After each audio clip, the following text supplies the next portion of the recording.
Hello everyone, कैसी हो सब दोस्तों। आप सभी को पता होगा कि सीजीएल का आपका एग्जाम है वो मुश्किल से उसके 10-12 दिन बाकी है और सीएचएसएल का एग्जाम है वो नेक्स्ट मंथ है। तो इस टाइम पे सबसे ज्यादा आपको किसी चीज की जरूरत है, वो है एक बढ़िया मोटिवेशन। तो इसी सीरीज में यानी आपको मोटिवेट करने के लिए मैं कुणाल से आज मैंने रिक्वेस्ट किया स्पेशल कि यहाँ आए और आपको मोटिवेट करे। तो हम अभी जानेंगे कि कुणाल ने ये 2016 में इन्होंने एग्जाम देना स्टार्ट किए थे। तो 2016 से आज तक इन्होंने क्या है 5 बार एसएससी सीएचएसएल निकाला है, 2 बार सीजीएल निकाला है और 2 बार सीपीओ निकाला है। तो ये पूछते हैं कि जब एक हिंदी मीडियम एक गांव से पढ़ने वाला बच्चा इतने बार गवर्नमेंट एग्जाम क्रैक कर सकता है तो आप क्यों नहीं कर सकते। तो चलिए जानते हैं कुणाल ने कैसे ये एग्जाम क्लियर किए। Hello guys. तो मैं आपको बताना चाहता हूं कि मेरी जर्नी 2016 से स्टार्ट हुई, तो मैंने एग्जाम इतने क्रैक कैसे किया है।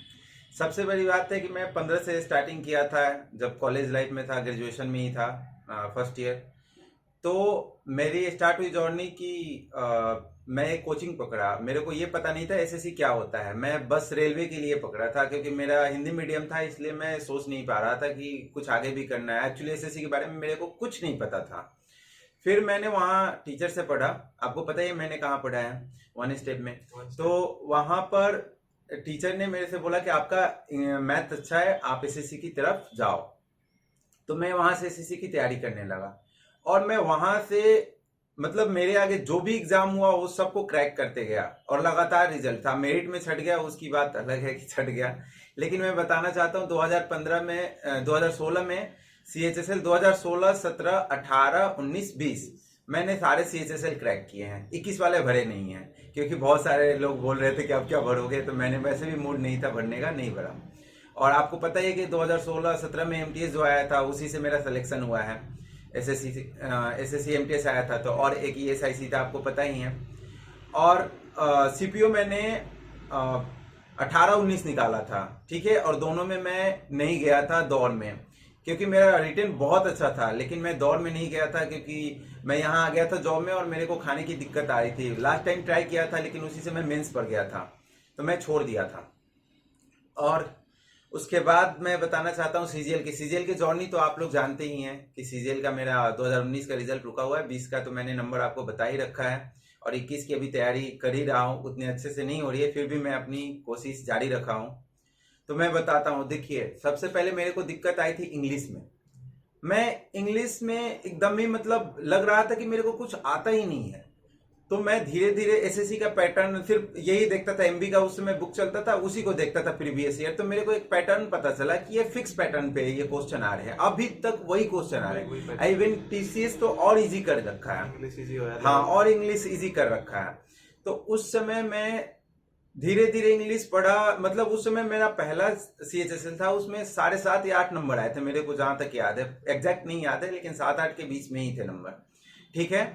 तो उस समय इतना नंबर आया था तो मेरे को लगा होगा नहीं, लेकिन मेरा मैथ एक मजबूत सेक्शन था जिसमें मैं उस समय 47.5 नंबर आया था, तो मेरे को लगा कि हो जाएगा, निकल जाएगा। उसी समय से मैं लगातार 2016 में मैं मेरिट से रह गया था, मेरिट मेरी नहीं बन पाई थी। 17 में टाइपिंग एरर 10 पॉइंट कुछ हो गया था समथिंग, तो इसलिए नहीं, बहुत गंदा कीबोर्ड दे रखा था, मेरा स्पीड 50+ का था, वहां कीबोर्ड की वजह से मैं फेल हो गया। उसके बाद 2018 की बात आई, 2018 टाइपिंग पास किया, डीबी स्किप किया। 19 आप लोगों को पता है डीबी स्किप किया, और 20 का डिस्क्रिप्टिव भी मैंने स्किप कर दिया क्योंकि मेरे को लगा कि अब उसमें जाने का कोई फायदा नहीं, क्योंकि ऑलरेडी 19 का सब कुछ हो चुका था। अभी आपको पता है कि 19 का सीएचएसएल का डीबी भी खत्म हो चुका है, वो तो मैंने स्किप कर दिया। और देखिए, मैं बताता हूँ, आप अगर एसएससी की तैयारी कर रहे हैं ना, तो सिर्फ एसएससी का कीजिए। इससे ये फायदा होगा कि आपका एक फ्लो बन जाएगा। और 4 एग्जाम आती है एसएससी का, और एक और एग्जाम है जो हम लोग नहीं जानते, सिलेक्शन पोस्ट का। उसमें कुछ खास क्राइटेरिया रहते हैं जिसकी वजह से हम लोग नहीं भर पाते हैं। जो क्राइटेरिया फुलफिल कर देगा उसके लिए बहुत वो आसान जॉब है। और स्टेनोग्राफर भी है, बहुत बढ़िया। हाँ, एक वे है एसएससी में आपको गवर्नमेंट डिपार्टमेंट में एंटर करने के हाँ, लिए। इजी तरीके से। सिर्फ वही उसका जो स्किल टेस्ट होता है वही टफ होता है, बाकी सब इजी है, आप निकाल सकते हैं। कंपटीशन है। तो देखिए, मैं बताना चाहता हूं कि अगर आप लगातार तैयारी कर रहे हैं एसएससी की, एक एसएससी की तैयारी करना है, दिमाग में सिर्फ एसएससी की तैयारी होनी चाहिए, सारे एग्जाम का एसएससी में हो जाएगा। इवन रेलवे रेलवे का भी निकल जाएगा। आपको अगर नहीं पता हो तो जो एनटीपीसी निकाले हैं उनसे पता कीजिएगा, तो आधा से अधिक बंदे एसएससी के भरे पड़े हैं उसमें। मैं लिख कर देता हूँ, मेरे बहुत सारे पहचान वाले का रिजल्ट आया, वो सब एसएससी के बंदे हैं। ठीक है, तो बस एक फोकस कीजिए, क्योंकि इसमें जीके भी कंप्लीट हो जाता है, आपका मैथ भी हो जाता है, रीजनिंग तो आपको पता ही हो ही जाता है। और रही बात इंग्लिश की, अगर उसमें इंग्लिश नहीं पूछता कोई बात नहीं, आपको तो जीवन में हर जगह इंग्लिश, हर मोड़ पे इंग्लिश की जरूरत है, क्योंकि ऑफिस में सारा काम इंग्लिश में होता है, हिंदी में भी होता है लेकिन ज्यादा इंग्लिश में होता है। ठीक है, 90% काम इंग्लिश में। हाँ, तो ये आपके लिए है। और अभी मान लीजिए जो सीजीएल में लगे हुए हैं वो तो लगे ही हैं, जो 12 दिन बाद, 12 से 13 दिन बाद हाँ, एग्जाम है जो, वो लगे ही हैं। और हाँ, आपको मैं बताता हूँ कि एग्जाम के 1-2 दिन पहले जरूर रेस्ट कीजिएगा। अगर नहीं कर रहे हैं तो बहुत जरूरी है, बहुत जरूरी है, नहीं तो आपका माइंड वहाँ हौच पौच हो जाएगा। अपन सोचते रहते हैं कि हाँ, तैयारी नहीं है, तैयारी नहीं है, 100% तैयारी किसी की नहीं होती, किसी की नहीं होती है। तो वहां पर रेस्ट जरूर कर लीजिएगा। और आपको जो भी सेक्शन में दिक्कत आ रही है, अगर सीजीएल का एस्पिरेंट है तो टॉपिक वाइज निकालिएगा, लेकिन अगर जो एकदम नहीं पढ़े एकदम मत छुइएगा, मतलब एकदम उसको टच मत कीजिएगा, छोड़ दीजिएगा, जाने दीजिए। 2 नंबर जा रहा है तो जा रहा है, क्योंकि उसकी वजह से ये ना हो कि 4 नंबर और कम हो जाए, जो आ भी रहा है वो भी जा रहा है, ये ना हो। और आप भी लगातार निकाल सकते हैं, अगर आप लगातार एक ही सेक्शन में रहे। इवन मैं आपको बताता हूँ, रेलवे की तरफ नहीं मुड़ा। आप सोच लीजिए मैं एसएससी की तैयारी किया तो एसएससी की, मेरा भी अभी मन था पीसीएस में जाने का, लेकिन 2020 वाला थोड़ा सा नंबर कम होने की वजह से मेरे को, हाँ, सीजीएल में 21 वाला देना पड़ रहा है। क्योंकि आपको पता, आपको कैसे पता हो, इनको पता है कि मेरा मार्क्स कितना आता था उसमें।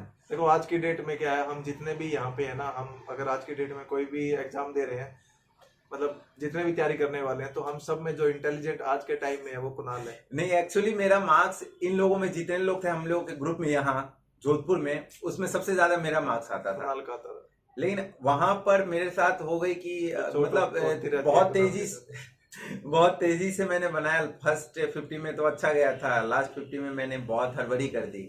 तो मैं कहूंगा आप वहां पर ऐसा मत कीजिएगा, एक्साइटमेंट में आके भी बहुत तेज मत, स्पीड बहुत तेज मत कर लीजिएगा कि गलत ज्यादा हो जाए। और इसकी वजह से मेरे को 21 एग्जाम देना पड़ रहा है, नहीं तो हो सकता था कि मैं पीसीएस की तरफ या यूपीएससी की तरफ जाता। ठीक है, मतलब लक भी बहुत काम करता है लक में, आपके मेहनत के साथ साथ आपका लक भी काम करता है। और सिर्फ लक के भरोसे भी नहीं बैठ सकते हम, और सिर्फ मेहनत के भरोसे भी नहीं बैठ सकते, दोनों चीज काम करेंगे। तो वो बोलते हैं ना, लक भी वीरों का साथ देता है। हाँ, तो आप अपनी तैयारी बेस्ट कीजिए, अपना मैक्सिमम दीजिए, लक अपने आप आपका साथ देगा। अब नहीं देगा तो हो सकता है नेक्स्ट एग्जाम में देगा। एकदम। अरे ये है, एक बार तैयारी पूरी हो जाएगी ना आपकी, तो आप एग्जाम ऐसे ही निकालना शुरू कर दीजिए। आप अपना लक खुद डिसाइड करोगे। हाँ, आप लक अपना पोस्ट भी डिसाइड करोगे कि आपको किस सेक्टर में जाना है, ये भी अपना मन पसंदीदा जॉब ले सकते हो। तो ये है। और आपसे मैं यही कहूंगा कि आप कंसिस्टेंट रहे, लगातार बने रहें। ये मत सोचिए कि इस बार नहीं हुआ तो अगले बार ये। अब बहुत सारे स्टूडेंट है जो कि एग्जाम का फॉर्म आता है ना, उसके बाद तैयारी शुरू करते हैं। ऐसा मत कीजिए, आप सालों भर तैयारी करते रहिए। सालों भर का सेंस है कि एग्जाम के 3 महीने पहले से तैयारी शुरू हो जाना चाहिए, और बाकी जो एक्स्ट्रा समय है, मतलब एग्जाम खत्म हो गया उसके बाद थोड़ा बहुत न्यूज़पेपर पढ़ते रहिए, मैथ से जुड़े रहिए, 2-4 क्वेश्चन हमेशा बनाते रहिए। अब वैसे एसएससी के सेक्टर में तो आपको कोई ना कोई एग्जाम हमेशा सालों भर रहता है, या तो एमटीएस का रहे, या तो सीपीओ का रहे, या तो स्टेनोग्राफर है, सीएचएसएल, सीजीएल, कुछ भी रहे, आप सालों भर बिजी रहते हैं। तो आप कंसिस्टेंट रहना पड़ेगा। और फेलवर, अगर आप फेल हो रहे हैं तो इससे घबराना नहीं है। फेल से आप सीखिए कि आप सब फेल होते हैं, हम भी हुए थे, सब होते हैं फेल। हुए ना, आपको दिखाए ना, हम लोग तो मेरिट से बाहर हो गए, टाइपिंग से बाहर हो गए। फेल हुए, फेलियर ही आपको, देखो फेलियर होना बुरी बात नहीं है, उस फेलियर से ना सीखना वो बुरी बात है।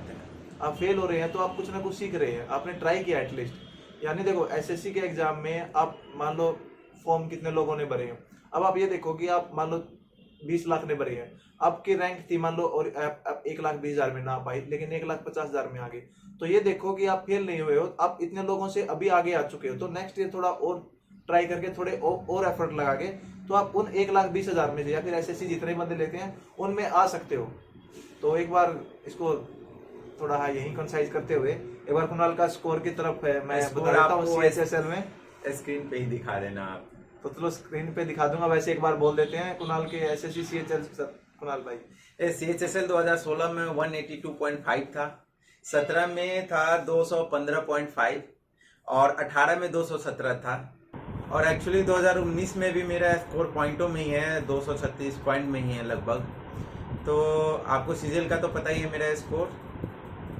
तो चलिए इसी के साथ आप सभी को बेस्ट ऑफ लक और थैंक यू।